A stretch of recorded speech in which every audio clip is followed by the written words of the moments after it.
Notification ആണ് 2011. So ഇതില് നമ്മളുടെ എക്കണോമിക് ആക്ടിവിറ്റീസും അതുപോലെ റീക്രിയേഷണൽ ഫെസിലിറ്റീസ് അതെല്ലാം എന്ന് പറയുന്നത് നമ്മളുടെ കോസ്റ്റൽ സോൺ മാനേജ്മെന്റിനെ ഒരുപാട് ബുദ്ധിമുട്ടിപ്പിച്ചിട്ടുണ്ട്. അതുകൊണ്ട് തന്നെ ഈ നാഷണൽ എൻവയൺമെന്റൽ പോളിസി 2006 ഒരു ഡിക്ലറേഷൻ 2006 വന്ന എൻവയൺമെന്റൽ പോളിസിയുടെ അകത്ത് ഒരു കാര്യം എടുത്തു പറഞ്ഞ എന്താന്ന് വെച്ച് കഴിഞ്ഞാല് ഒരു കോംപ്രിഹെൻസീവ് അപ്രോച്ച് നമുക്ക് ഉണ്ടാവണം. For what purpose? For the purpose of integrated coastal management. So അത് നാഷണൽ എൻവയൺമെന്റൽ പോളിസി 2006 അകത്ത് അത് എടുത്തു പറഞ്ഞത് കൊണ്ട് തന്നെയാണ് നമ്മൾ ഈ കോസ്റ്റൽ റെഗുലേഷൻ സോൺ നോട്ടിഫിക്കേഷൻ ഉള്ളത് 2011 നമ്മൾ കൊണ്ടുവരാനായിട്ടുള്ള കാരണം. ഇതിന്റെ അകത്ത് നാഷണൽ എൻവയൺമെന്റൽ പോളിസിയുടെ അകത്ത് ഒരു കോംപ്രിഹെൻസീവ് അപ്രോച്ച് നമ്മളുടെ ഇന്റഗ്രേറ്റഡ് കോസ്റ്റൽ മാനേജ്മെന്റിന് വേണ്ടി പറയുന്നെങ്കിൽ അത് എങ്ങനെയാണ് നടപ്പിലാക്കേണ്ടതെന്നും കൂടെ എൻവയൺമെന്റൽ പോളിസിയുടെ അകത്ത് പറയുന്നുണ്ട്. അതിന്റെ അകത്ത് പറയുന്നത് ഒരു ഇന്റർലിങ്കേജ് ഉണ്ടാവണം ബിറ്റ്വീൻ കോസ്റ്റൽ ഏരിയാസും അതുപോലെ തന്നെ വെറ്റ്ലാൻഡ്, റിവർ സിസ്റ്റം, അതുപോലെ അതുമായിട്ട് കണക്റ്റഡ് ആയിട്ടുള്ള ബാക്കി ഏരിയാസ്, അതായത് വെറ്റ്ലാൻഡ്, റിവർലാൻഡ്, കോസ്റ്റൽ ഏരിയാസ്, ഇത് മൂന്നും തമ്മിലുള്ള ഒരു ലിങ്കേജ് കൊണ്ടുവന്നിട്ട് അതിന്റെ അകത്ത് നിർത്തിക്കൊണ്ട് വരണം നമ്മൾ പോളിസീസും റെഗുലേഷൻസും പ്രോഗ്രാംസും എല്ലാം ഇനാക്ട് ചെയ്യാൻ for the management of coastal zone എന്നാണ് ഈ ഒരു നാഷണൽ എൻവയൺമെന്റൽ പോളിസിയുടെ അകത്ത് പറയുന്നത്. സോ ഇതിനെ മുൻനിർത്തിക്കൊണ്ട് തന്നെ ഇതിന്റെ ഒരു ഗ്യാപ്പ് ഫില്ലിംഗ് എന്നുള്ളൊരു രീതിയിലാണ് നമ്മൾ കോസ്റ്റൽ സോൺ റെഗുലേഷൻ നോട്ടിഫിക്കേഷൻ 2011 നമ്മൾ കൊണ്ടുവന്നത്. സോ ഈ കോസ്റ്റൽ സോൺ റെഗുലേഷൻ നോട്ടിഫിക്കേഷന്റെ അകത്ത് ചില ഒബ്ജക്റ്റീവ്സോട് കൂടിയാണ് നമ്മൾ ഈ കോസ്റ്റൽ സോൺ റെഗുലേഷൻ നോട്ടിഫിക്കേഷൻ 2011 നമ്മൾ കൊണ്ടുവന്നിട്ടുള്ളത്. അതിലൊരു 4 കാര്യങ്ങൾക്കാണ് നമ്മൾ മുൻതൂക്കം കൊടുക്കുന്നത്. ഒരുപാട് കാര്യങ്ങൾ അതിന്റെ അകത്ത് പറയുന്നുണ്ടെങ്കിലും we give importance to 4 relevant area. അതിൽ ഒന്നാമതായിട്ട് പറയുന്നത് നമ്മളുടെ ഫിഷർമെൻ കമ്മ്യൂണിറ്റീസിനുള്ള അവരുടെ ഒരു റൈറ്റ് ടു ലൈവ്ലിഹുഡ് നമ്മൾ പ്രൊട്ടക്ട് ചെയ്യണം എന്നാണ് പറയുന്നത്. കാരണം കോസ്റ്റൽ സോൺ റെഗുലേഷൻസ് ഏറ്റവും കൂടുതൽ അഫക്റ്റഡ് ആവുന്നത് ഫിഷർമെൻ കമ്മ്യൂണിറ്റിയാണ്. അപ്പൊ നമ്മള് നദീജല സംരക്ഷണവും നദീതട സംരക്ഷണവും കൊണ്ടുവരുമ്പോഴത്തേക്ക് എന്തിനാണ് അത് കൊണ്ടുവരുന്നതെന്ന് വെച്ച് കഴിഞ്ഞാൽ നമുക്കറിയാം, നമ്മളിപ്പോ ശംഖുമുഖം ഭാഗത്തോട്ടൊക്കെ പോകുമ്പോൾ പല ഫിഷർമെൻ കമ്മ്യൂണിറ്റീസും ദേ ആർ ലീവിങ് നിയർ. അത് ശംഖുമുഖം ഭാഗത്ത് മാത്രമല്ല, നമ്മൾ ഈ ആലപ്പുഴ അങ്ങോട്ടൊക്കെ പോകുമ്പോഴും നമുക്ക് അറിയാൻ പറ്റും പല ഫിഷർമെൻ കമ്മ്യൂണിറ്റീസും they are living near the sea area. അപ്പൊ അതുകൊണ്ട് തന്നെ നമ്മൾ ഈ കോസ്റ്റൽ റെഗുലേഷൻ നന്നായിട്ട് നടത്തിയില്ലെങ്കിൽ ഈ റിവർ എല്ലാം ഉള്ളിലോട്ട് മുന്നോട്ട് വരികയും അത് നമ്മളുടെ നദികളെ ഇല്ലാതാക്കും. അതായത് വെള്ളം ഇങ്ങ് കയറുകയാണ്. കയറി കഴിയുമ്പോഴത്തേക്ക് പല ജീവിതങ്ങളും, അല്ലാതെ പലരും അവിടെ ജീവിക്കുന്ന പല inhabitants who are living near the coastal areas are getting affected. അതിൽ മെയിൻലി എന്ന് പറയുന്നത് ഫിഷർമെൻ കമ്മ്യൂണിറ്റീസ് ആണ്. സോ അവരുടെ ഒരു റൈറ്റ് ടു ലൈവ്ലിഹുഡ് നമ്മൾ അവിടെ പ്രൊട്ടക്ട് ചെയ്തെടുക്കണം. അതുപോലെ തന്നെ ലോക്കൽ കമ്മ്യൂണിറ്റീസ് അവിടെ ഉണ്ടാവും, അവിടെ തന്നെ ഉപജീവന മാർഗം നടത്തുന്ന ആളുകളുണ്ടാവും. അവരുടെ എല്ലാം ഒരു റൈറ്റ് നമ്മൾ പ്രൊട്ടക്ഷൻ കൊടുക്കുക എന്നുള്ളതാണ് കോസ്റ്റൽ സോൺ റെഗുലേഷൻ നോട്ടിഫിക്കേഷൻ നമ്മൾ ആദ്യമായിട്ട് എടുത്ത് പറയും. രണ്ടാമത്തെ ഇമ്പോർട്ടന്റ് ഏരിയ എന്ന് പറഞ്ഞു കഴിഞ്ഞാൽ നമ്മൾ കോസ്റ്റൽ സ്ട്രക്ചേഴ്സ് പ്രൊട്ടക്ട് ചെയ്യുക. അതായത് ഒരു ടെറിട്ടറി ലിമിറ്റ് ഉണ്ട്, ആ ഒരു ടെറിട്ടറി ലിമിറ്റ് നമ്മൾ പ്രൊട്ടക്ട് ചെയ്തെടുക്കുക. അത് എന്തിനു വേണ്ടിയിട്ടാണെന്ന് ചോദിച്ചു കഴിഞ്ഞാൽ ഒരു യുണീക്ക് എൻവയൺമെന്റും മെറൈൻ ലൈഫ് പ്രൊട്ടക്ഷനും വേണ്ടിയിട്ടാണ്. അതായത് ജലങ്ങളിൽ ജീവിക്കുന്ന ചെറിയ മത്സ്യങ്ങൾ, അതുപോലെ തന്നെ ജീവജാലങ്ങൾ, അവരുടെ എല്ലാം ഒരു പ്രൊട്ടക്ഷന് വേണ്ടിയിട്ടും നമ്മൾ എന്ത് ചെയ്യണം? We should make A coastal stretch mark. അപ്പൊ ആ ഒരു കോസ്റ്റൽ സ്ട്രെച്ച് മാർക്കിന്റെ ഉള്ളിൽ നിന്നുകൊണ്ട് അതിന്റെ ഒരു പ്രൊട്ടക്ഷനും കൂടെ നമ്മൾ മെറൈൻ എൻവയൺമെന്റിന്റെ ഒരു പ്രൊട്ടക്ഷനും കൂടെ നമ്മൾ കൊടുക്കണം. മൂന്നാമത്തെന്ന് പറയുന്നത് നമ്മൾ ഒരു സസ്റ്റൈനബിൾ മാനറിൽ വേണം നമ്മൾ ഡെവലപ്മെന്റൽ ആക്ടിവിറ്റീസ് കോസ്റ്റൽ ഏരിയാസിൽ കൊണ്ടുവരാനായിട്ട്. അവിടെ നമ്മൾ ഈ കോസ്റ്റൽ ഏരിയാസിൽ നമ്മൾ ഡെവലപ്മെന്റൽ ആക്ടിവിറ്റീസ് കൊണ്ടുവരുമ്പോൾ നമ്മൾ ചില കാര്യങ്ങൾ നമ്മൾ ഓർക്കണം. അതായത് it should not give rise to global warming. Global വാർമിങ്ങിന് ഒരു കാര്യമാവാതെയും അതുപോലെ തന്നെ സീ ലെവൽ റൈസിങ്സ് ഇല്ലാതെയും വേണം നമ്മൾ അവിടെ ഒരു ഡെവലപ്മെന്റൽ ആക്ടിവിറ്റി നമ്മൾ കൊണ്ടുവരാനായിട്ട്. അതുപോലെ നാലാമത്തെന്ന് പറയുന്നത് നമ്മൾ എപ്പോഴും ഒരു ഇൻഡസ്ട്രിയൽ ഓപ്പറേഷൻസ് അവിടെ കൊണ്ടുവരുന്നുണ്ടെങ്കിൽ, ഇൻഡസ്ട്രീസ് എല്ലാം നമ്മൾ അവിടെ കൊണ്ടുവരുന്നുണ്ടെങ്കിൽ, അതുപോലെ തന്നെ handling and storage of disposable അല്ലെങ്കിൽ അസാഡസ്റ്റ് ഇൻഡസ്ട്രീസ് എല്ലാം നമ്മൾ കൊണ്ടുവരുന്നുണ്ടെങ്കിൽ they should get the clearance certificate from the authorities that it should not violate the provisions which are mentioned under the coastal zone regulation. അപ്പൊ നമ്മൾ industries എന്ത് കൊണ്ടുവന്നാലും അത് hazardous ആവാം അല്ലെങ്കിൽ അല്ലാത്ത രീതിയിലുള്ളതാവാം, എന്ത് സെറ്റിൽമെന്റ്സ് നമ്മൾ അവിടെ കൊണ്ടുവന്നാലും നമ്മളെ അവർക്ക് പെട്ടെന്ന് തന്നെ അതിപ്പോ കൊണ്ടുവരാൻ പറ്റില്ല. they have to get the declaration from the coastal zone regulation authority. പിന്നെ ഇത് ഇത്രയും കാര്യങ്ങൾ, ഒരുപാട് കാര്യങ്ങൾക്കുണ്ടെങ്കിലും നമ്മളിപ്പോ ഈ ഒരു 4 കാര്യങ്ങൾക്ക് മുൻതൂക്കം നൽകി വേണം നമ്മൾ എന്ത് ചെയ്യാനായിട്ട്. നമ്മള് നോട്ടിഫിക്കേഷൻ, കോസ്റ്റൽ സോൺ റെഗുലേഷൻ നോട്ടിഫിക്കേഷന്റെ അകത്ത് ഈ 4 കാര്യങ്ങൾക്ക് നമ്മൾ പ്രയർ ഇമ്പോർട്ടൻസ് നമ്മൾ കൊടുക്കേണ്ടതാണ്. അതായത് ലോക്കൽ കമ്മ്യൂണിറ്റീസ്, ഫിഷർമെൻ കമ്മ്യൂണിറ്റീസിന്റെ right to livelihood, right to life protect ചെയ്യുക. രണ്ടാമത്തെന്ന് പറയുന്നത് കോസ്റ്റൽ സ്ട്രക്ചേഴ്സ് ഉണ്ടാക്കുക. For what purpose? To protect the life of the marine environment. മൂന്നാമത്തെന്ന് പറയുന്നത് നമ്മൾ എപ്പോഴും ഒരു സയന്റിഫിക് പ്രിൻസിപ്പിൾസിൽ ബേസ് ചെയ്ത് വേണം സസ്റ്റൈനബിലിറ്റി കൊണ്ടുവരാനായിട്ട്. ആ ഒരു സയന്റിഫിക് പ്രിൻസിപ്പിൾസ് എന്ന് പറയുന്നത് കോസ്റ്റൽ ഏരിയാസിന്റെ പ്രൊട്ടക്ഷൻ ആണ്. സീ ലെവൽ റൈസ് ഇല്ലാതാക്കുക, ഗ്ലോബൽ വാർമിംഗ് ഇല്ലാതാക്കുക എന്നുള്ളതിന്റെ ആയിരിക്കണം അവിടെ പ്രയർ ഇമ്പോർട്ടൻസ് നമ്മൾ കൊടുക്കേണ്ടത്. നാലാമത്തെന്ന് പറയുന്നത് ഈ എക്സ്പാൻഷൻ ഓഫ് എനി ഇൻഡസ്ട്രീസ് കൊണ്ടുവരികയോ അല്ലെങ്കിൽ അസാഡസ് അല്ലെങ്കിൽ വേറെ ഏത് രീതിയിലുള്ള ഇൻഡസ്ട്രിയൽ മാനേജ്മെന്റ് നമ്മൾ അവിടെ സെറ്റിൽമെന്റ് നടത്തുമെങ്കിൽ അല്ലെങ്കിൽ സെറ്റിൽ ചെയ്യുമ്പോഴും നമ്മൾ എന്താണ് ചെയ്യേണ്ടത്? നമുക്ക് അങ്ങനെ പെട്ടെന്ന് ഒരു എൻവയൺമെന്റൽ അതോറിറ്റീസിന്റെ അടുത്തുനിന്ന് മാത്രം നമ്മൾ ക്ലിയറൻസ് വാങ്ങിച്ചാൽ പോരാ. We should get the clearance from the coastal regulation authorities also that they should not eliminate any type of hazardous waste in to the coastal area. പിന്നെ അതുപോലെ തന്നെ നമുക്ക് എങ്ങനെയാണ് ഈ ഒരു ഫിസിക്കൽ ലിമിറ്റ് ഓഫ് സോൺസ് കൊണ്ടുവരാൻ പറ്റുന്നത് എന്നുള്ളതാണ്. അതിന് നമ്മൾ കോസ്റ്റൽ സോൺസിനെ ഒരു 4-5 ആയിട്ട് ഡിവൈഡ് ചെയ്യാറുണ്ട്. അതിന് ആദ്യം വരുന്നത് കോസ്റ്റൽ റെഗുലേഷൻ സോൺ 1 ആണ്. അതിനെ നമ്മൾ ഷോർട്ട്ലി CRZ എന്നാണ് പറയുന്നത്, കോസ്റ്റൽ റെഗുലേഷൻ സോൺ 1. ഇതിന്റെ അകത്തെന്ന് പറയുന്നത് നമ്മൾ എക്കോളജിക്കലി നമ്മൾ ഭയങ്കര സെൻസിറ്റീവ് ആയിട്ടുള്ള ഏരിയ അല്ലെങ്കിൽ ജോഗ്രഫിക്കൽ ഫീച്ചേഴ്സ് നോക്കുമ്പോൾ അത് വളരെ ഒരു സെൻസിറ്റീവ് ഏരിയയാണ്. പ്രൊട്ടക്ഷൻ ഏറ്റവും കൂടുതൽ കോസ്റ്റൽ റീജിയൻസിൽ ഏറ്റവും കൂടുതൽ പ്രൊട്ടക്ഷൻ ആവശ്യപ്പെടുന്ന വളരെ സെൻസിറ്റീവ് ആയിട്ടുള്ള ഏരിയാസിനെയാണ് നമ്മൾ CRZ1 നമ്മൾ കൊണ്ടുവരുന്നത്. അതായത് sensitive areas coastal areas, coastal റീജിയന്റെ അടുത്തുള്ള വളരെ സെൻസിറ്റീവ് ഏരിയയാണ്. രണ്ടാമത്തെന്ന് പറയുന്നത് CRZ2 ആണ്. CRZ2 എന്ന് പറയുന്നത് നമ്മളുടെ ഈ ഷോർ ലൈനിന്റെ അടുത്ത് തന്നെയുള്ള ഏരിയാസ് ആണ്. അതായത് നമ്മളുടെ സീബെഡിന്റെ ഒക്കെ അടുത്ത് തന്നെ, സീ ഷോർസ് എന്ന് നമ്മൾ പറയില്ലേ, നദിക്കരകൾ. അപ്പൊ ആ കരഭാഗങ്ങളെയാണ് നമ്മൾ രണ്ടാമത്തെ CRZ2 നമ്മൾ കൊണ്ടുവരുന്നത്. ആൻഡ് ഇതെന്ന് പറയുന്നത് നമ്മൾ ശരിക്കും പറഞ്ഞാൽ ഒരു ഡെസിഗ്നേറ്റഡ് അർബൻ ഏരിയാസിന്റെ ഉള്ളിൽ വരുന്നതാണെങ്കിൽ അവിടെ നമുക്ക് ബിൽഡിങ്സ് ഒന്നും സെറ്റപ്പ് ചെയ്യാൻ പറ്റില്ല. അതായത് സീഷോറിന്റെ അടുത്തായിട്ട് നമുക്ക് ബിൽഡിങ്സോ കൺസ്ട്രക്ഷൻ വർക്ക്സോ ഒന്നും കൊണ്ടുവരാൻ നമുക്ക് പറ്റത്തില്ല. ഇപ്പൊ നമ്മൾ ചില റിസോർട്ടിലൊക്കെ പോകുമ്പോഴത്തേക്ക് നമുക്ക് കാണാം അവർ ആ സീബെഡിൽ നിന്ന് കുറേ ഇൽവഴിഞ്ഞാണ്, പക്ഷെ നമുക്ക് അവിടെ ഇരുന്ന വ്യൂയിങ് നമുക്ക് കിട്ടും. പക്ഷെ ഒരിക്കലും അവർ കൊണ്ടുവന്ന നദിക്കരയിൽ കൊണ്ട് വയ്ക്കാറില്ല. കാരണം പണ്ടൊക്കെ അങ്ങനെ വെക്കുമായിരുന്നു. സോ അതെല്ലാം ഈ കോസ്റ്റൽ സോൺ റെഗുലേഷൻ വന്നതിന് ശേഷം അതെല്ലാം അവർക്ക് ഇടിച്ചു കളയേണ്ടി വന്നിട്ടുണ്ട്. സോ ഇപ്പൊ നമ്മൾ ആ സീഷോറിൽ നിന്ന് കുറച്ച് മാറി കുറച്ച് ഉള്ളിലോട്ടായിരിക്കണം നമ്മൾ എന്ത് രീതിയിലുള്ള ബിൽഡിംഗ് അല്ലെങ്കിൽ കൺസ്ട്രക്ഷൻ ആക്ടിവിറ്റീസ് നമ്മൾ നടത്തേണ്ടത്. അതിനെയാണ് നമ്മൾ CRZ2 അകത്ത് പറയുന്നത്. CRZ3 എന്ന് പറഞ്ഞു കഴിഞ്ഞാല് ഇതിലൊന്നും പെടാത്ത CRZ1 CRZ2 പെടാത്ത ഏരിയാസിനെയാണ് നമ്മൾ CRZ3 പറയുന്നത്. But that doesn't mean that we can violate any provisions. നമുക്ക് അവിടെയുള്ള എന്ത് പ്രൊവിഷൻസും വയലേറ്റ് ചെയ്യാം എന്നുള്ളതല്ല. പക്ഷെ അത് നോൺ ഡിസ്റ്റർബ്ഡ് ഏരിയ ആയിട്ട് തന്നെ തുടരണം. പക്ഷെ അത് CRZ1 CRZ2 വരാത്ത ഏരിയാസ് ആണ്. ബട്ട് സംഭവം they are nearer to coastal area. നാലാമത്തെന്ന് പറയുന്നത് വാട്ടർ ഏരിയാസ് ആണ്. അതായത് ഒരു 12 നോട്ടിക്കൽ മൈൽസ് വരെയുള്ള സീവേർഡ് സൈഡിൽ നിന്ന് ഒരു 12 നോട്ടിക്കൽ, അതായത് സീയിൽ നിന്ന് ഒരു 12 ആണ്, 12 നോട്ടിക്കൽ മൈൽസ് വരെയുള്ള ഏരിയാസ് ആണ്. ഇപ്പൊ പണ്ട് നമ്മളിപ്പം നിങ്ങൾ ശംഖുമുഖം ഭാഗത്തൊക്കെ പോകുന്നുണ്ടെങ്കിൽ ഇപ്പൊ നമുക്കവിടെ സമുദ്രം എന്ന് പറയുന്നത് നമുക്കില്ല, എല്ലാം ഇങ്ങ് ഉള്ളിലോട്ടേക്ക് വന്നു കഴിഞ്ഞു, ഇങ്ങ് കയറി കഴിഞ്ഞു.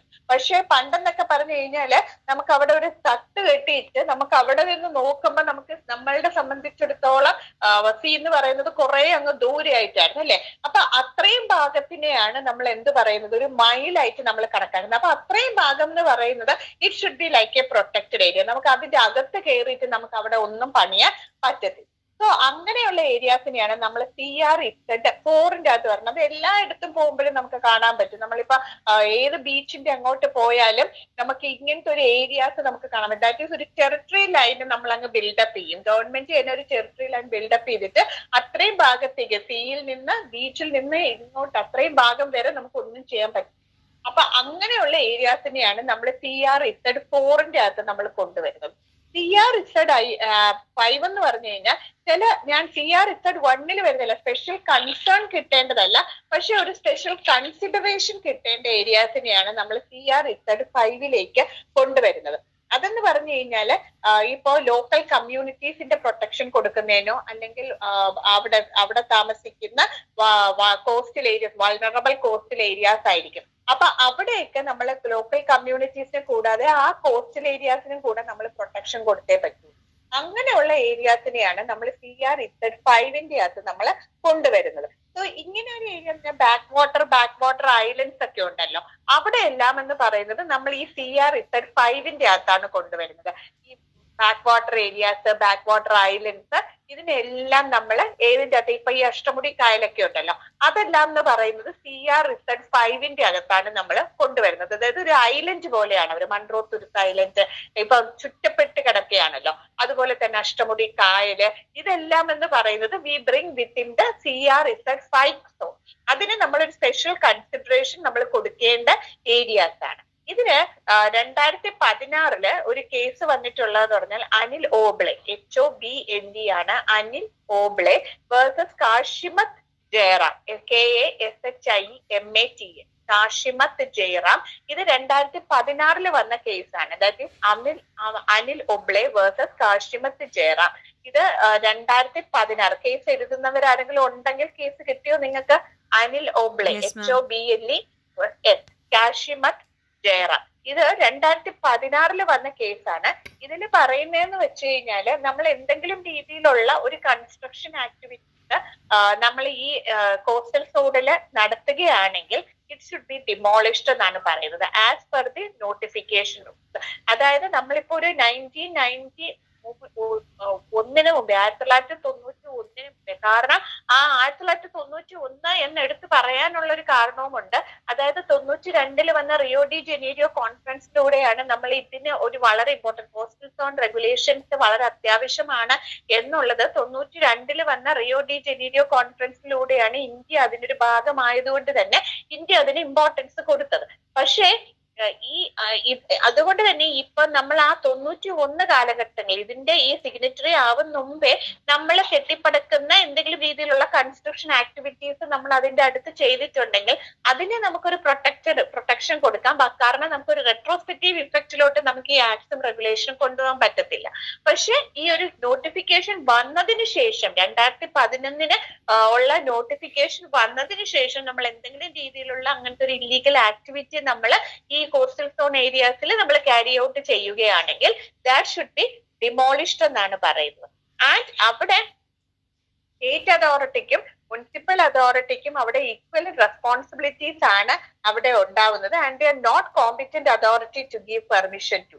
അവർക്ക് അവിടെ ഒരു ഈക്വൽ റെസ്പോൺസിബിലിറ്റി വരും. കാരണം അവര് ഒരു കോമ്പിറ്റന്റ് അതോറിറ്റി അല്ല, ഇതിനൊരു പെർമിഷൻ നൽകാനായിട്ടുള്ള ഒരു കോമ്പിറ്റന്റ് അതോറിറ്റി അല്ല. Why? Because this areas or coastal zones എല്ലാം they are considered as no development zone ആണ്. അവിടെ ഒരു ഡെവലപ്മെന്റ് നമുക്ക് നടത്താൻ പറ്റില്ല. they should be considered as a protected zone. so no development zone ആയിട്ടാണ് അതിനെ നമ്മൾ അറിയപ്പെടുന്നത്. അതുപോലെ തന്നെ 2013 വന്ന സുന്ദർരാജന്റെ കേസില്, Sundarrajan versus Union of India 2013 വന്ന കേസില് കോടതി പറഞ്ഞതെന്ന് വെച്ചാൽ ഇതുപോലെ തന്നെയാണ്. അതായത് നേരത്തെ തുടങ്ങി വെച്ച, അതായത് ഈ 92 മുമ്പേ തുടങ്ങി വെച്ച പ്രോജക്ട്സ് ഒന്നും നമുക്ക് അത് ഡിമോളിഷ് ചെയ്യാൻ പറ്റില്ല. കാരണം that is having A retrospective effect നമുക്ക് കൊണ്ടുവരാൻ പറ്റില്ല. ബട്ട് ദിസ് ആഫ്റ്റർ നോട്ടിഫിക്കേഷൻ ശേഷം ഒരു പ്രോസ്പെക്റ്റീവ് ഇഫക്റ്റ് കൊടുക്കുന്നോണ്ട് തന്നെ ഒരു രീതിയിലുള്ള ഡെവലപ്മെന്റും നമ്മൾ നോൺ ഡെവലപ്മെന്റ് സോണിൽ കൊണ്ടുവരാൻ പാടില്ല എന്നുള്ളതായിരുന്നു സുന്ദർരാജന്റെ കേസിൽ പറഞ്ഞത്. അതുപോലെ തന്നെ വന്നിട്ടുള്ളതായിരുന്നു ഈ റിസോർട്ട്സ് ബിൽഡിങ്ങിനെയൊക്കെ. ഒരുപാട് റിസോർട്ട്സ് ഒരു സമയത്ത് ഇങ്ങനെ പൊങ്ങി വരാൻ തുടങ്ങി near the coastal zone. So അതിനൊരു റെഗുലേഷൻ വന്നിട്ടുള്ള ഒരു കേസായിരുന്നു Union Territory Lakshadweep versus Seashells Beach Resort. Union Territory Lakshadweep versus Seashells, SEASHESS, Seashells Beach Resort. ഇത് 2012 വന്ന കേസാണ്, 2012 കേസാണ്. ഇവിടെ പറഞ്ഞെന്ന് വെച്ചാല് ഒരു ജുഡീഷ്യൽ ഓർഡറിന്റെ ഉള്ളിൽ നിന്ന് പോലും നമുക്കൊരു റിസോർട്ട് കമ്മീഷൻ ചെയ്യാൻ പറ്റില്ല if there are serious objections raised by the administration. അതായത് ഒരിക്കലും നമ്മൾ ഈ ഒരു സെപ്പറേഷൻ ഓഫ് പവർ കോൺസെപ്റ്റ് നമ്മൾ പഠിക്കുന്നത് കൊണ്ട് തന്നെ ഒരിക്കലും അഡ്മിനിസ്ട്രേറ്റീവ് പ്രൊസീഡിങ്സിന്റെ അകത്ത് കയറി ആര് കൈയെടുത്താൻ പാടില്ല, ജുഡീഷ്യറി കൈയെടുത്താൻ പാടില്ല. അപ്പൊ ഒരു ജുഡീഷ്യൽ ഓർഡറിൽ നിന്നുകൊണ്ട് ഒരു റിസോർട്ട് ഈ ഭാഗത്ത് പണിയണം എന്നും പറഞ്ഞുകൊണ്ട് നമുക്കൊരു ഓർഡറുമായിട്ട് നമുക്ക് വരാൻ പറ്റില്ല. കാരണം ഈ ഒരു ഏരിയ എന്ന് പറയുന്നത് ഒരു നോ ഡെവലപ്മെന്റ് സോൺ ആയതുകൊണ്ട് തന്നെ we should give important protection to this coastal zone. So administrative proceedings എങ്ങനെയാണോ ആ രീതിയിൽ നിന്ന് മാത്രമേ നമുക്ക് എന്ത് ചെയ്യാൻ പറ്റുള്ളൂ, നമുക്ക് കോസ്റ്റൽ സോൺ റെഗുലേഷൻസ് നടത്താൻ പാടുള്ളൂ. അവിടെ ഒരു ജുഡീഷ്യൽ ഇന്റർഫിയറൻസ് നടത്താൻ പാടില്ല എന്ന് പറഞ്ഞുള്ള ഒരു കേസായിരുന്നു Union Territory Lakshadweep versus Seashells Beach റിസോർട്ടിന്റെ കേസ്. 2012 വന്ന കേസാണ്. അതുപോലെ തന്നെ ഈ ഒരു നോട്ടിഫിക്കേഷനിലൂടെ വെറും ഈ ഒരു നോ ഡെവലപ്മെന്റ് സോൺ ആയിട്ട് മാത്രമല്ല നമ്മൾ ഈ കോസ്റ്റൽ സോൺസിനെ നിർത്തുന്നത്. അത് കൂടാതെ നമ്മളൊരു ഇല്ലീഗൽ ആക്ടിവിറ്റീസ് ഒന്നും കോസ്റ്റൽ സോൺസിൽ നടത്താൻ പാടില്ല. അൺട്രീറ്റഡ് ആയിട്ടുള്ള എഫ്ലുവൻസോ വേസ്റ്റോ ഒന്നും നമ്മൾ എന്ത് ചെയ്യാൻ പാടില്ല, ഇൻഡസ്ട്രിയൽ വേസ്റ്റോ ഗ്യാസസോ ഒന്നും നമ്മൾ ഈ ഏരിയാസിലോട്ടോ കോസ്റ്റൽ സോൺസിലോട്ടോ നമ്മളെ ഡെപ്പോസിറ്റ് ചെയ്യാനും പാടുള്ളതല്ല. 1996 വന്ന Indian Council for Enviro Legal Action versus Union of India 1996 Indian Council for Enviro Legal Action versus Union of India. അപ്പൊ ഈ കേസിന്റെ ഒരു പ്രത്യേകത എന്ന് പറഞ്ഞു കഴിഞ്ഞാൽ ഇത് കോസ്റ്റൽ സോൺ നോട്ടിഫിക്കേഷൻ വരുന്നതിന് മുമ്പേ ഉള്ളതാണ്. 2011 കോസ്റ്റൽ സോൺ നോട്ടിഫിക്കേഷൻ വരുന്നതിന് മുമ്പേ വന്നിട്ടുള്ള. പക്ഷെ this case came after we became a signatory of Rio de Janeiro convention. അപ്പൊ ആ കേസില് Indian Council for Enviro Legal Action versus Union of India 1996 ഇതില് 2 അമെന്റ്മെന്റ്സിനെ ക്വസ്റ്റ്യൻ ചെയ്യപ്പെട്ടു. That is they went in to the validity of 2 amendments which is made in 1994 by which 100 meter zone areas was reduced to 50 meter. 100 meter zone ഏരിയയെ 50 meter ആക്കുകയും അതിനെ കോടതി പറഞ്ഞതെന്ന് വെച്ച് കഴിഞ്ഞാല് നമ്മളുടെ ഇങ്ങനെ ആക്കുന്നത് it is against the object of എൻവയൺമെന്റൽ പ്രൊട്ടക്ഷൻ ആക്ട്. അതായത് ഒരു ലെജിസ്ലേച്ചർ പവർ കയറി കോടതികൾക്ക് ഇന്റർഫിയർ ചെയ്യാനോ അല്ലെങ്കിൽ കോടതികൾക്ക് ഒരിക്കലും ഇങ്ങനെ ഒരു നോട്ടിഫിക്കേഷൻ, അതായത് ഇങ്ങനെ ഒരു എൻവയൺമെന്റൽ പ്രൊട്ടക്ഷൻ ആക്ടിന്റെ അകത്ത് പറയുന്ന കാര്യങ്ങള് പാടില്ല എന്ന് പറയാനോ പറ്റത്തില്ല. അതുപോലെ തന്നെ ഒരു ലെജിസ്ലേഷൻ നമ്മൾ ഉണ്ടാക്കിയ we are making an amendment within that legislation or an act through any policy or program. ഇതൊരു പോളിസി ആയിട്ടാണ് വന്നത്. അപ്പൊ അങ്ങനെ ഒരു പോളിസി നമുക്ക് കൊണ്ടുവരാൻ പറ്റില്ല. എന്താണ്, because policies cannot be considered as an act. അതൊരു ആക്ട് ആക്കി നമുക്ക് മാറ്റാൻ പറ്റൂല. അപ്പൊ അങ്ങനെ ഒരു 100 മീറ്റർ സോണിനെ നമുക്ക് 50 മീറ്റർ സോൺ ആക്കിയിട്ട് ഒരു പോളിസിയിലൂടെ നമ്മൾ കൊണ്ടുവരികയും അതിന് നമ്മളൊരു ജുഡീഷ്യൽ ഇന്റർഫിയറൻസ് നടത്തണം എന്നും പറഞ്ഞ് നമ്മൾ കോടതിയിൽ പോകുന്നത് ശരിയായിട്ടുള്ള കാര്യമല്ല എന്നുള്ളതായിരുന്നു 96 വന്ന സുപ്രീം കോടതി ഡിസിഷനിലൂടെ പറയുന്നത്. കാരണം it is against the act which is made by the എൻവയൺമെന്റൽ പ്രൊട്ടക്ഷൻ ആക്ട്. ഒരു റൂള് എൻവയൺമെന്റൽ പ്രൊട്ടക്ഷൻ ആക്ടിന്റെ അകത്ത് പറഞ്ഞിട്ടുള്ള റൂളിന് വിപരീതമായിട്ടാണ് നമ്മൾ ഈ ഒരു സോൺസ് റിഡക്ഷൻ നമ്മൾ കൊണ്ടുവന്നിട്ടുള്ളത്. അതുപോലെ തന്നെ ഈ ഒരു fencing near the beach which injured the public access, അത് എന്താണ്, against violation of the provisions of the constitution എന്നാണ് പറഞ്ഞത്. അതായത് എൻജോയ്മെന്റ് എന്ന് പറയുന്നത് ഒരു ജനറൽ പബ്ലിക്കിന്റെ ഒരു റൈറ്റ് ടു വേയും അതുപോലെ തന്നെ എൻജോയ്മെന്റ് ടു ദി എൻവയൺമെന്റിനെയും അത് ഡീഗ്രേഡ് ചെയ്യുന്നു എന്നുള്ള രീതിയിലായിരുന്നു കോടതി ഇതിനെ പരാമർശിച്ചത്. അപ്പൊ 2 കാര്യങ്ങളായിരുന്നു കോടതി ഇവിടെ ഇമ്പോർട്ടൻസ് കൊടുത്തത്. ഒന്നാമത്തെന്ന് പറഞ്ഞാല് ഈ ഫെൻസിങ് വെച്ചിട്ട് മറയ്ക്കുക, അങ്ങോട്ട് ആളുകൾക്ക് പ്രവേശനമില്ല എന്ന് പറയുക. അനധികൃതമായിട്ടുള്ള പ്രവേശനം മാത്രമല്ല, ആളുകളെ അങ്ങോട്ട് പ്രവേശിപ്പിക്കത്തേ ഇല്ല എന്ന് പറയുന്നു. Without any regulation, just putting up a public fencing. അതെന്ന് പറയുന്നത് ആളുകളുടെ റൈറ്റ് ടു വേയെ ഒബ്ജക്ട് ചെയ്യുന്നു, അതുപോലെ തന്നെ റൈറ്റ് ടു എൻജോയ്മെന്റിനെ ഒബ്ജക്ട് ചെയ്യുന്നു എന്ന് പറഞ്ഞു. രണ്ടാമതായിട്ട് പറഞ്ഞെന്ന് വെച്ച് കഴിഞ്ഞാല് ഇങ്ങനെ കുറയ്ക്കുന്നത് 100 മീറ്ററിൽ നിന്ന് 50 മീറ്റർ ആക്കുന്നത് വിത്തൗട്ട് എനി അതോറിറ്റി ആക്കുന്നത് നമ്മളുടെ എൻവയൺമെന്റൽ പ്രൊട്ടക്ഷൻ ആക്ടിന് വിപരീതമാണെന്നും അതിന് വേണ്ടിയിട്ട് കോടതിയുടെ ഒരു ഇന്റർഫിയറൻസ് കൊണ്ടുവരുന്നത് പറയുന്നത് തന്നെ തെറ്റാണെന്നും ഉള്ളതായിരുന്നു സുപ്രീം കോർട്ടിന്റെ നിലപാട്.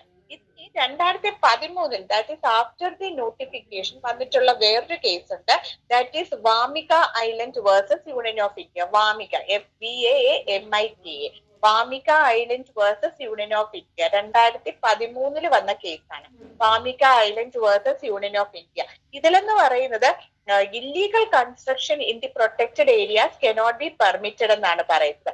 കോസ്റ്റൽ ഏരിയാസ് എന്ന് പറയുന്നത് ക്രിട്ടിക്കലി വൾണറബിൾ ഏരിയാസും ഉണ്ട്, അതുപോലെ തന്നെ എക്കോളജിക്കലി സെൻസിറ്റീവ് ഏരിയാസും ഉണ്ട്. അപ്പൊ ഈ രണ്ട് വിഭാഗത്തിന്റെയും അകത്ത് വരുന്ന coastal areas that is ecologically vulnerable areas ആണ്, അതുപോലെ തന്നെ വൾണറബിൾ കോസ്റ്റൽ ഏരിയാസുമാണ്. സെൻസിറ്റീവ് ഏരിയയുമാണ് കോസ്റ്റൽ ഏരിയയുമാണ്. അതായത് വൾണറബിൾ കോസ്റ്റൽ ഏരിയാസും ഉണ്ട്, എക്കോളജിക്കലി സെൻസിറ്റീവ് ഏരിയാസും ഉണ്ട്. അപ്പൊ അങ്ങനെയുള്ള കോസ്റ്റൽ ഏരിയാസിന്റെ ഉള്ളില് നമ്മൾ എന്തെങ്കിലും രീതിയിലുള്ള ഒരു കൺസ്ട്രക്ഷൻ കൊണ്ടുവരുന്നത് അത് it is to be entirely demolished എന്നുള്ളതായിരുന്നു വാമികയുടെ കേസിലൂടെ കോടതി, വാമിക ഐലൻഡിന്റെ കേസിലൂടെ കോടതി നമുക്ക് പറഞ്ഞു തന്നത്. അതുപോലെ തന്നെ ഇപ്പൊ നമുക്കറിയാം നമ്മളുടെ ഇവിടെ തന്നെയുള്ള വേമ്പനാട് കായല് ഇപ്പോ നമ്മളുടെ ഈ ഒരു നോട്ടിഫിക്കേഷൻ പ്രകാരം ക്രിട്ടിക്കലി വൾണറബിൾ കോസ്റ്റൽ ഏരിയയുടെ അകത്താണ് വരുന്നത്. വേമ്പനാട് ലേക്ക്, അതുപോലെ തന്നെ അഷ്ടമുടി കായല്, ഇതെല്ലാം എന്ന് പറയുന്നത് now as per this notification this comes under the critically vulnerable coastal area. ഈ ഒരു വിഭാഗത്തിന്റെ അകത്താണ് വേമ്പനാട് കായലും അഷ്ടമുടി ലേക്കും ഒക്കെ കൊണ്ടുവന്നിട്ടുള്ളത്. 2004 വന്ന എസ്സർ ഓയിൽ ലിമിറ്റഡിന്റെ കേസിൽ എസ്സർ ഓയിൽ ലിമിറ്റഡ് വേഴ്സസ് ഉത്തരകാശ സമിതി, എസ്സർ ഓയിൽ ലിമിറ്റഡ് വേഴ്സസ് ഉത്തരകാശ സമിതി, ഇത് 2004 വന്നതാണ്. ഇവിടെ പറയുന്നത് നമുക്കൊരു മെറൈൻ നാഷണൽ പാർക്കോ സാങ്ച്വറീസോ വേണമെങ്കിൽ ഈ കോസ്റ്റൽ സോണിന്റെ അകത്ത് നമുക്ക് കൊണ്ടുവരാം. ബട്ട് നമ്മൾ ഇങ്ങനെ ഒരു മെറൈൻ നാഷണൽ പാർക്കും സാങ്ച്വറീസും നമ്മൾ കൺസ്ട്രക്ട് ചെയ്യുമ്പോൾ we should get the clear cut clearance from the coastal authority. Coastal regulation അതോറിറ്റീസിന്റെ അകത്ത് നിന്ന് ക്ലിയർ കട്ട് ആയിട്ടുള്ള ഒരു റെഗുലേഷൻസ് നമുക്ക് കിട്ടിയതിന് ശേഷം മാത്രമേ നമ്മൾ ഇവിടെ എന്ത് കൊണ്ടുവരാൻ പാടുള്ളൂ, നാഷണൽ പാർക്കും സാങ്ച്വറീസും നമ്മൾ ബിൽഡ് ചെയ്യാൻ പാടുള്ളൂ എന്നുള്ളതായിരുന്നു എസ്സർ ഓയിൽ ലിമിറ്റഡിന്റെ കേസിലൂടെ കോടതി നമുക്ക് പറഞ്ഞു തരുന്നത്. അതുപോലെ തന്നെ ഇപ്പൊ ഈ പൈപ്പ് ലൈൻസ് ഇടുക എന്ന് പറയത്തില്ലേ, നമ്മളിപ്പോ ഈ സൈഡിലൂടെ പൈപ്പ് ലൈൻസ് ഇടും. അതായത് ഈ ഓയിൽ ആൻഡ് നാച്ചുറൽ ഗ്യാസിന് വേണ്ടിയിട്ട് പൈപ്പ് ലൈൻസ് നമ്മൾ ഇടാറുണ്ട്. അതെന്ന് പറയുന്നത് ഈ transportation of vinyl chloride through this pipe lines if it is not harming the coastal areas, അത് നമുക്ക് അപ്ലൈ ചെയ്യാം, അല്ലെങ്കിൽ നമുക്ക് അതിനുള്ള ഗ്യാരണ്ടി പ്രൊവൈഡ് ചെയ്ത് കൊടുക്കാം എന്നുള്ളതായിരുന്നു. അത് പറഞ്ഞിട്ടുള്ള കേസാണ് നിസാമുദ്ദീൻ വേഴ്സസ് ചെംപ്ലാസ്റ്റ് ലിമിറ്റഡിന്റെ കേസിൽ. That is Nizamuddin versus Chemplast, CHEMPLAST Sanmar Limited, SANMAR Sanmar Limited. Nizamuddin versus Chemplast, CHEMPLAST ക്ലെംപാസ്റ്റ് സാൻമർ, SANMAR സാൻമർ ലിമിറ്റഡ്. ഇത് 2010 വന്ന കേസാണ്. ഈ കേസിൽ കോടതി പറഞ്ഞെന്ന് വെച്ച് കഴിഞ്ഞാൽ നമുക്ക് ഈ പൈപ്പ് ലൈൻസ് നമുക്ക് കോസ്റ്റൽ ഏരിയാസിലൂടെ നമുക്ക് ഇടാം. But at the same time, this should not violate the right of a person. ഒരിക്കലും അതിന് വഴി നമുക്ക് ഒരു രീതിയിലും കോസ്റ്റൽ സോൺസിന് ഏതെങ്കിലും രീതിയിലുള്ള ബുദ്ധിമുട്ടുകൾ ഉണ്ടാവാൻ പാടുള്ളതല്ല. അതുമല്ല അവിടെ താമസിക്കുന്ന ആളുകൾക്കും ഇതിന് വഴി എന്തെങ്കിലും രീതിയിലുള്ള ബുദ്ധിമുട്ടുകൾ വരാൻ പാടുള്ളതല്ല എന്നുള്ളതായിരുന്നു നിസാമുദ്ദീന്റെ കേസിലൂടെ പറഞ്ഞത്. അതുപോലെ തന്നെ ഷ്രിം കൾച്ചർ നമുക്ക് ഒരിക്കലും കോസ്റ്റൽ ഏരിയാസിൽ നമുക്ക് കൊണ്ടുവരാൻ പറ്റില്ല. Even though shrimp culturing is considered as something which is having a right to tradeന്റെ അകത്ത് നമ്മൾ കൊണ്ടുവരുന്നുണ്ടെങ്കിലും ഒരിക്കലും ഷ്രിംപ് കൾച്ചർ ആക്ടിവിറ്റീസ് നമുക്ക് ഒരിക്കലും കോസ്റ്റൽ സോൺ റെഗുലേഷൻസിന്റെ അകത്ത് നടത്താൻ പാടുള്ളതല്ല. അതുപോലെ തന്നെ ഈ ഒരു എക്കോളജിക്കലി ഫ്രജൈൽ ഏരിയാസ് ആയിട്ടുള്ള കോസ്റ്റൽ സോൺസിനെ പ്രൊട്ടക്ട് ചെയ്യുന്നതിന് വേണ്ടിയിട്ട് സെപ്പറേറ്റ് അതോറിറ്റിയുടെ ആവശ്യമുണ്ട് എന്ന് കോടതി നമുക്ക് പറഞ്ഞു തന്നിട്ടുള്ള കേസായിരുന്നു Jagannath versus Union of India. അത് 1997 പറയുന്നത്. Jagannath versus Union of India, no shrimp culture should be carried out in the coastal regulation zones. പിന്നെ അതുപോലെ തന്നെ വന്നിട്ടുള്ളതായിരുന്നു 1994 വന്ന ഗോവ ഫൗണ്ടേഷന്റെ കേസ് കൊങ്കൺ റെയിൽവേയുമായിട്ട് ബന്ധപ്പെട്ടിട്ടുള്ളതാണ്. Goa Foundation versus Konkan Railway Corporation 1994 വന്നിട്ടുള്ളതാണ്.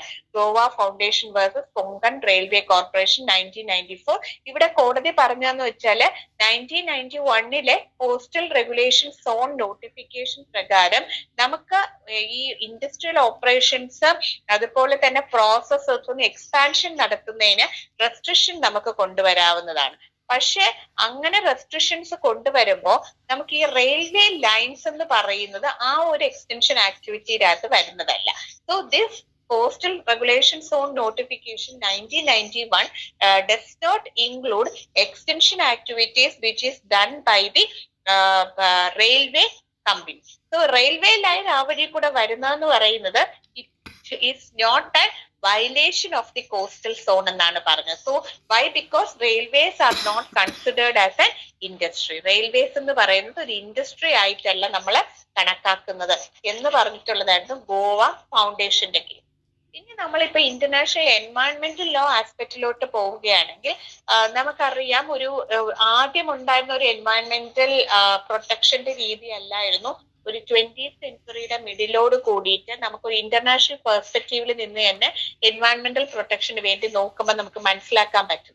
Why? Because there was a huge decline in the environment and there was a need for environmental protection. ഒരു degradation ഒരു high ലെവലിൽ ഉണ്ടായതുകൊണ്ട് തന്നെ 20th സെഞ്ചുറിയുടെ മിഡിലോട് കൂടി there was a alarming rate തന്നെ ആളുകളുടെ ഭാഗത്തു നിന്നൊരു ആവശ്യമുണ്ടായി. We need the protection of the environment. So അതുകൊണ്ട് തന്നെ യുണൈറ്റഡ് നേഷൻസ് ഓർഗനൈസേഷൻസും അതിലേക്കുള്ള സ്പെഷ്യലൈസ്ഡ് ഏജൻസീസും they organized certain programs and policies for the common safety of the planet and declared that environmental degradation and ecological imbalances maximum ഇല്ലാതെ ആക്കണം. So we should work for the environmental protection. So ഇതിന്റെ ഒരു prior to 1950 നമ്മൾ എടുക്കുകയാണെങ്കിൽ ഒരു transboundary problem environment എന്ന് പറയുന്നത് ഒരിക്കലും ഒരു ട്രാൻസ്ബൗണ്ടറി പ്രോബ്ലം ആയിട്ട് നമ്മൾ കണക്കാക്കിയിരുന്നില്ല.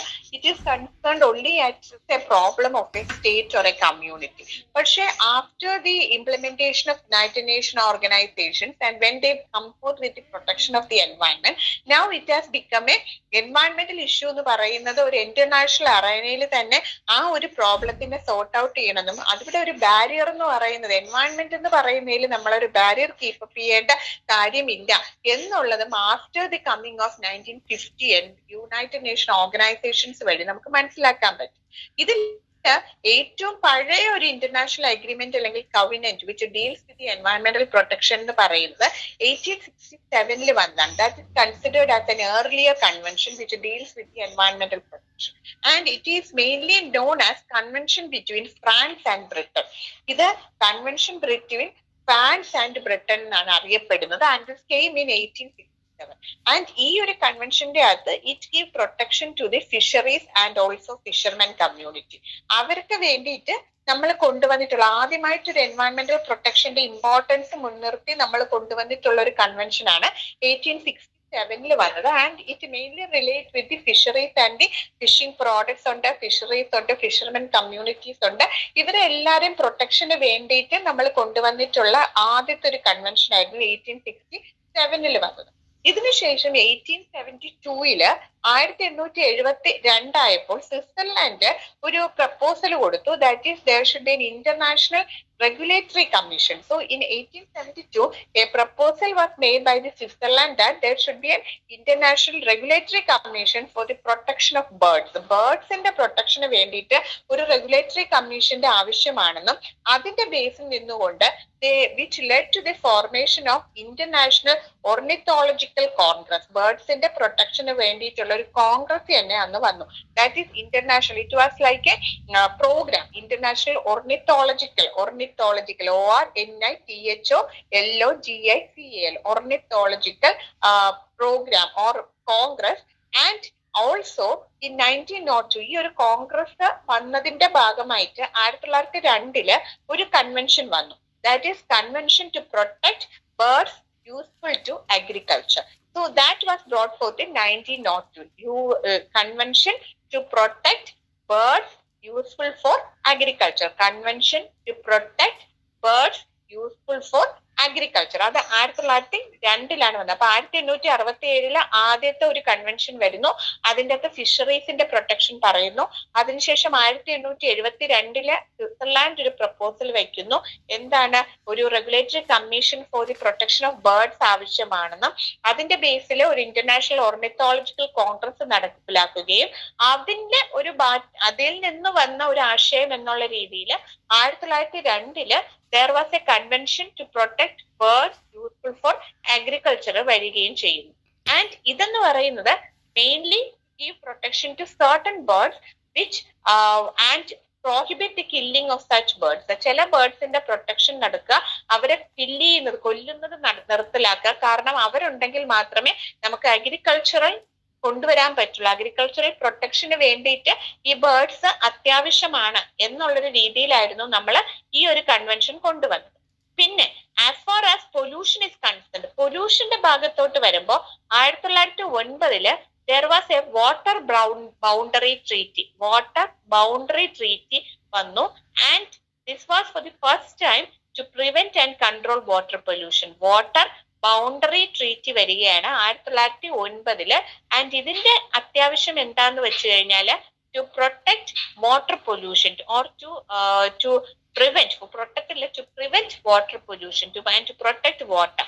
ഇത് മെയിൻലി യുഎസും കാനഡയിലും ഉള്ള വാട്ടർ ബോഡീസിന്റെ പ്രൊട്ടക്ഷന് വേണ്ടിയിട്ട് അവർ കൊണ്ടുവന്ന ഒരു വാട്ടർ ബൗണ്ടറി ട്രീറ്റി ആയിരുന്നു. That is for the protection of water bodies in US and Canada.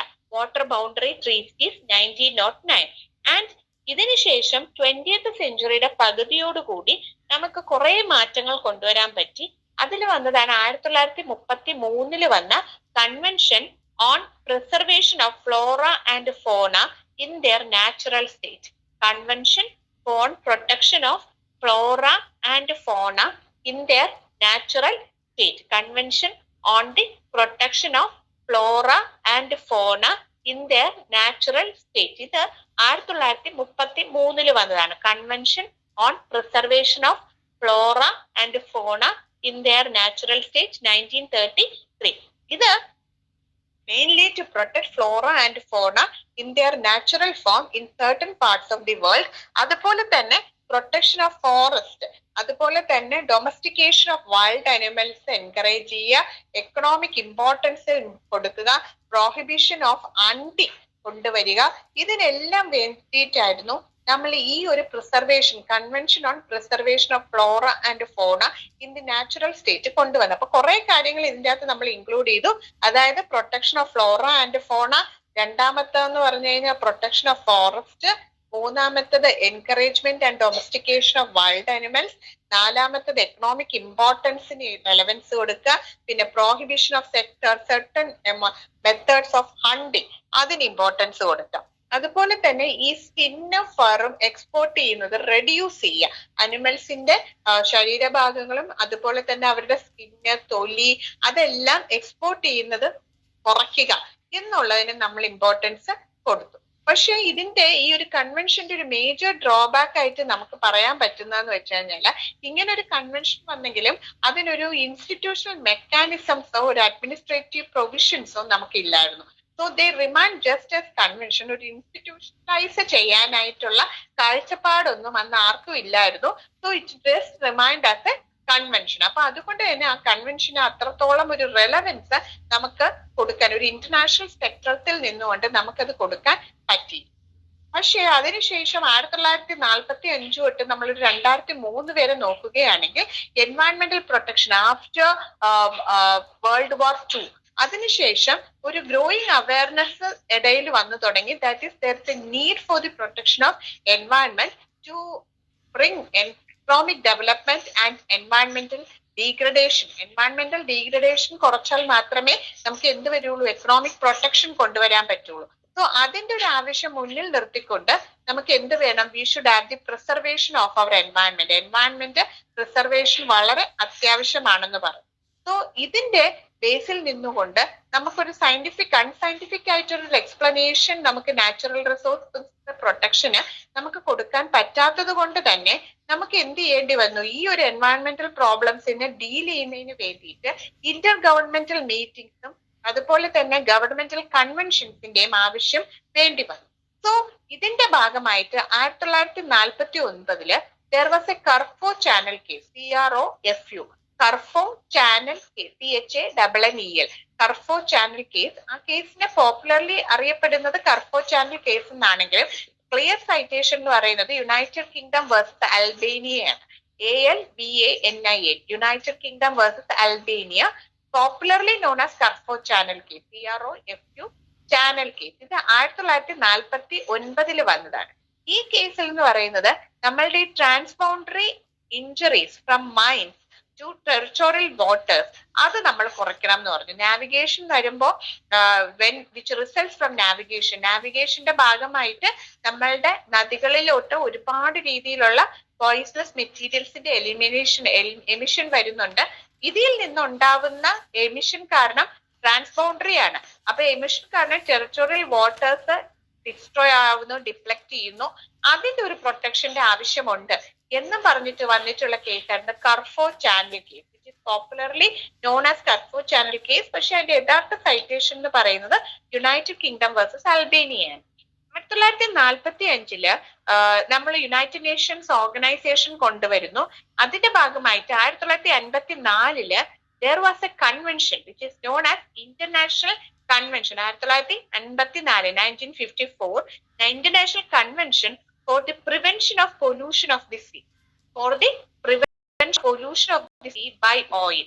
അതായത് 1949 വന്ന കർഫോ ചാനൽ കേസ് മുന്നിൽ നിർത്തിക്കൊണ്ട് നമ്മളൊരു കൺവെൻഷൻ കൊണ്ടുവന്നു. That is international convention for the prevention of pollution of the sea by oil. International convention for the prevention of pollution of the sea by oil, and this was agreed by almost all the states. അന്ന് ഭാഗമായിരുന്ന എല്ലാ സ്റ്റേറ്റുകളും ഇതിന് approval കൊടുത്തു. ഇതേപോലെ തന്നെ ഒരു convention ആഫ്രിക്കയിൽ വന്നു. That is African convention on the conservation of nature.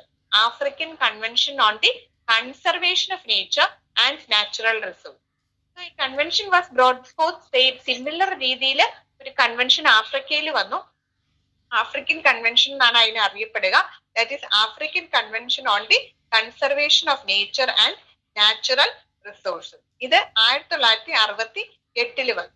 അതുപോലെ തന്നെ ഈ ഒരു UN കൺവെൻഷനിൽ നമ്മൾ ഒരു കാര്യവും കൂടെ ഇമ്പോർട്ടൻസ് കൊടുത്തു. That is every state party should identify the എൻവയൺമെന്റൽ ഇഷ്യൂസ്. അവരുടെ എൻവയൺമെന്റൽ ഇഷ്യൂസ് അവർ ഐഡന്റിഫൈ ചെയ്യുകയും ആ എൻവയൺമെന്റൽ പ്രൊട്ടക്ഷന് വേണ്ടിയിട്ട് അവര് പ്രവർത്തിക്കുകയും വേണം. They have to fulfil the needs of the environment എന്നുള്ള രീതിയിലുള്ള ഒരു ഒബ്ലിഗേഷനും കൂടെ അവിടെ നടപ്പിലാക്കുകയുണ്ടായി. 1970 the Organization for Economic Cooperation and Development, Organization for Economic Cooperation and Development, OECD അറിയപ്പെടുന്നത്, economic corporation and development establish ചെയ്തു. ഈ ഒരു ഓർഗനൈസേഷന്റെ importance, organisation for economic corporation and ഡെവലപ്മെന്റിന്റെ importance എന്താണെന്ന് ചോദിച്ചു കഴിഞ്ഞാൽ, it was establish as A committee for environment which mark the beginning for the recognition of എൻവയൺമെന്റൽ problem. എൻവയൺമെന്റൽ problem recognise ചെയ്യുകയും ആ recognise ചെയ്ത എൻവയൺമെന്റൽ പ്രോബ്ലംസ് കർട്ടെയിൽ ചെയ്യാൻ എങ്ങനെ ശ്രമിക്കണം എന്നും further protection to the environment എങ്ങനെയാണ് കൊടുക്കേണ്ടതെന്നും എന്നതിനെ കുറിച്ച് പഠിക്കുന്നതിന് വേണ്ടിയിട്ട് കൊണ്ടുവന്നിട്ടുള്ള ഒരു ഓർഗനൈസേഷൻ ആയിരുന്നു organisation for economic corporation and development. And this was set up in 1970. 1971 ആയപ്പോ there was a convention on international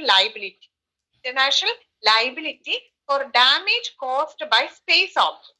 So in 1971 another convention was brought forth, that is Convention on International Liability for damage caused to the space, caused by space object. International liability for damage caused by space object. Convention on International Liability for damage caused by space object.